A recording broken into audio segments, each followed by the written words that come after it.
ਅਫਗਾਨਿਸਤਾਨ ਤੋਂ ਭੱਜਣ ਤੋਂ ਬਾਅਦ ਆਪਣੇ ਪਹਿਲੇ ਵੀਡੀਓ ਸੰਬੋਧਨ ਵਿੱਚ ਰਾਸ਼ਟਰਪਤੀ ਅਸ਼ਰਫ ਗਨੀ ਨੇ ਕਿਹਾ ਹੈ ਕਿ ਉਹ ਤਾਲਿਬਾਨ ਦੁਆਰਾ ਕੁੱਟਮਾਰ ਤੋਂ ਬਚਣ ਲਈ ਦੇਸ਼ ਛੱਡ ਗਏ ਸਨ ਅਤੇ ਵਾਪਸ ਆਉਣ ਦੀ ਉਹਨਾਂ ਨੇ ਸਹੁੰ ਖਾਧੀ ਹੈ। ਕੱਲ ਸ਼ਾਮ ਨੂੰ ਸੰਯੁਕਤ ਅਰਬ ਅਮੀਰਾਤ ਤੋਂ ਆਪਣੇ ਫੇਸਬੁੱਕ ਪੇਜ ਤੇ ਪੋਸਟ ਕੀਤੇ ਗਏ ਇੱਕ ਵੀਡੀਓ ਟੈਪ ਬਿਆਨ ਵਿੱਚ ਸ਼੍ਰੀ ਗਨੀ ਨੇ ਕਿਹਾ ਹੈ ਕਿ ਇੱਕ ਸਮਝੌਤੇ ਦੇ ਬਾਵਜੂਦ ਕਿ ਤਾਲਿਬਾਨ ਕਾਬੁਲ ਸ਼ਹਿਰ ਵਿੱਚ ਦਾਖਲ ਨਹੀਂ ਹੋਣਗੇ, ਉਸ ਦੇ ਗਾਰਡਾਂ ਨੇ ਉਸ ਨੂੰ ਐਤਵਾਰ ਦੁਪਹਿਰ ਨੂੰ ਚੇਤਾਵਨੀ ਦਿੱਤੀ ਕਿ ਵਿਦਰੋਹੀ ਪਹੁੰਚ ਗਏ ਨੇ। ਉਹਨਾਂ ਕੇਂਦਰ ਕਾਬੁਲ ਵਿੱਚ ਰਾਸ਼ਟਰਪਤੀ ਭਵਨ ਦੀਆਂ ਕੰਧਾਂ ਟੱਪ ਦਿੱਤੀਆਂ ਨੇ। ਉਸਨੇ ਕਿਹਾ ਕਿ ਜੇਕਰ ਉਹ ਅਫਗਾਨਿਸਤਾਨ ਵਿੱਚ ਰੁਕਿਆ ਹੁੰਦਾ ਤਾਂ ਅਫਗਾਨਿਸਤਾਨ ਲੋਕ ਉਹਨਾਂ ਦੇ ਰਾਸ਼ਟਰਪਤੀ ਨੂੰ ਸੂਲੀ ਤੇ ਚੜਿਆ ਦੇਖਦੇ। ਗਨੀ ਨੇ ਅਫਗਾਨਿਸਤਾਨ ਦੇ ਰਾਸ਼ਟਰਪਤੀ ਮੁਹੰਮਦ ਨਜੀਬ ਉਲਲਾਹ ਦੇ ਕਤਲ ਦਾ ਜ਼ਿਕਰ ਕੀਤਾ, ਜਿਸ ਨੂੰ 1996 ਵਿੱਚ ਤਾਲਿਬਾਨ ਵੱਲੋਂ ਰਾਜਧਾਨੀ ਉੱਤੇ ਕਬਜ਼ਾ ਕਰਨ ਤੋਂ ਬਾਅਦ ਇੱਕ ਜਨਤਕ ਚੌਕ ਵਿੱਚ ਫਾਂਸੀ ਦਿੱਤੀ ਗਈ ਸੀ।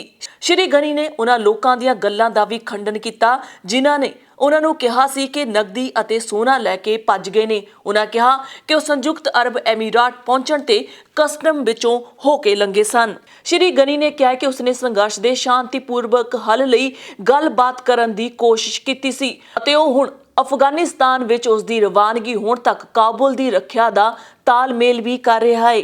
ਉਹਨਾਂ ਕਿਹਾ ਕਿ ਸੁਰੱਖਿਆ ਬਲਾਂ ਨੇ ਸਾਨੂੰ ਅਸਫਲ ਨਹੀਂ ਕੀਤਾ, ਇਹ ਸਰਕਾਰ ਅਤੇ ਅੰਤਰਰਾਸ਼ਟਰੀ ਭਾਈਚਾਰੇ ਦੀ ਰਾਜਨੀਤਿਕ ਕੁਲੀਨਤਾ ਸੀ ਜੋ ਸਫਲ ਰਹੀ। ਉਹਨਾਂ ਕਿਹਾ ਕਿ ਉਹਨਾਂ ਦਾ ਅਫਗਾਨਿਸਤਾਨ ਪਰਤਣ ਦਾ ਦ੍ਰਿੜ ਇਰਾਦਾ ਹੈ ਅਤੇ ਉਹਨਾਂ ਸਿਆਸੀ ਆਗੂਆਂ ਹਾਮਿਦ ਕਰਜ਼ਈ ਅਤੇ ਅਬਦੁੱਲਾ ਦੇ ਸੰਪਰਕ ਵਿੱਚ ਆਉਣ ਦੀ ਵੀ ਗੱਲਬਾਤ ਕਹੀ ਹੈ ਜੋ ਤਾਲਿਬਾਨ ਨਾਲ ਗੱਲਬਾਤ ਕਰ ਰਹੇ ਨੇ। ਸ਼੍ਰੀ ਗਨੀ ਨੇ ਇਹ ਵੀ ਕਿਹਾ ਕਿ ਉਹ ਭੱਜਣ ਲਈ ਮਜਬੂਰ ਕੀਤੇ ਗਏ ਪਹਿਲਾ ਅਫਗਾਨ ਨੇਤਾ ਨਹੀਂ ਨੇ। ਇਸ ਤੋਂ ਪਹਿਲਾਂ ਮੁੱਲਾ ਮੁਹੰਮਦ ਉਮਰ 2001 ਵਿੱਚ ਅਮਰੀਕੀ ਦਖਲ ਤੋਂ ਬਾਅਦ ਭੱਜ ਗਿਆ ਸੀ। ਵਿਸ਼ਵ ਬੈਂਕ ਦੁਆਰਾ ਸਿਖਲਾਈ ਪ੍ਰਾਪਤ ਟੈਕਨੋਕ੍ਰੇਟ ਸ਼੍ਰੀ ਗਨੀ, ਜਿਨ੍ਹਾਂ ਨੇ ਫੀਲਡ ਸਟੇਟਸ ਸਿਰਲੇਖ ਵਾਲੀ ਕਿਤਾਬ ਲਿਖੀ ਸੀ, ਅਫਗਾਨਿਸਤਾਨ ਦੇ ਨੇਤਾ ਵਜੋਂ ਉਹਨਾਂ ਦੀ ਕਾਰਗੁਜ਼ਾਰੀ ਅਤੇ ਉਹਨਾਂ ਦੇ ਛੱਡਣ ਦੇ ਨਿੰਦਣਯੋਗ ਲਈ ਆਲੋਚਨਾ ਦੇ ਘੇਰੇ ਵਿੱਚ ਆ ਗਏ, ਜਿਸ ਨੇ ਸਰਕਾਰ ਦੇ ਪਤਨ ਨੂੰ ਅੱਗੇ ਵਧਾਇਆ।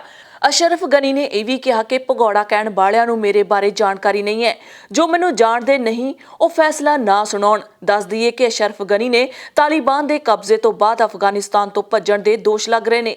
ਮੀਡੀਆ ਰਿਪੋਰਟਾਂ ਵਿੱਚ ਇਹ ਵੀ ਕਿਹਾ ਜਾ ਰਿਹਾ ਹੈ ਕਿ ਉਹ ਬਹੁਤ ਸਾਰਾ ਪੈਸਾ ਲੈ ਕੇ ਕਾਬੁਲ ਤੋਂ ਨਿਕਲੇ ਨੇ। UAE ਵੱਲੋਂ ਅਫਗਾਨਿਸਤਾਨ ਦੀ ਜਨਤਾ ਨੂੰ ਸੁਨੇਹਾ ਦਿੰਦੇ ਹੋਏ ਅਸ਼ਰਫ ਗਨੀ ਨੇ ਕਿਹਾ ਕਿ ਤਾਲਿਬਾਨ ਨਾਲ ਗੱਲਬਾਤ ਨਾਲ ਕੋਈ ਨਤੀਜਾ ਨਹੀਂ ਨਿਕਲਣ ਵਾਲਾ ਸੀ, ਇਸ ਲਈ ਕੋਈ ਅਣਸੁਖਾਵੀ ਘਟਨਾ ਨਾ ਵਾਪਰੇ, ਇਸ ਲਈ ਉਹ UAE ਗਏ। ਗਨੀ ਨੇ ਕਿਹਾ ਕਿ ਸੁਰੱਖਿਆ ਕਾਰਨਾਂ ਦੀ ਵਜ੍ਹਾ ਨਾਲ ਅਫਗਾਨਿਸਤਾਨ ਤੋਂ ਦੂਰ ਨੇ। ਅਫਗਾਨੀ ਰਾਸ਼ਟਰਪਤੀ ਨੇ ਕਿਹਾ ਕਿ ਮੈਂ ਆਪਣੇ ਮੁਲਕ ਦੇ ਲੋਕਾਂ ਨੂੰ ਖੂਨੀ ਜੰਗ ਤੋਂ ਬਚਾਇਆ ਹੈ। ਉਸਨੇ ਅਫਗਾਨਿਸਤਾਨ ਦੇ ਸੁਰੱਖਿਆ ਬਲਾਂ ਅਤੇ ਫੌਜ ਦਾ ਧੰਨਵਾਦ ਵੀ ਅਦਾ ਕੀਤਾ।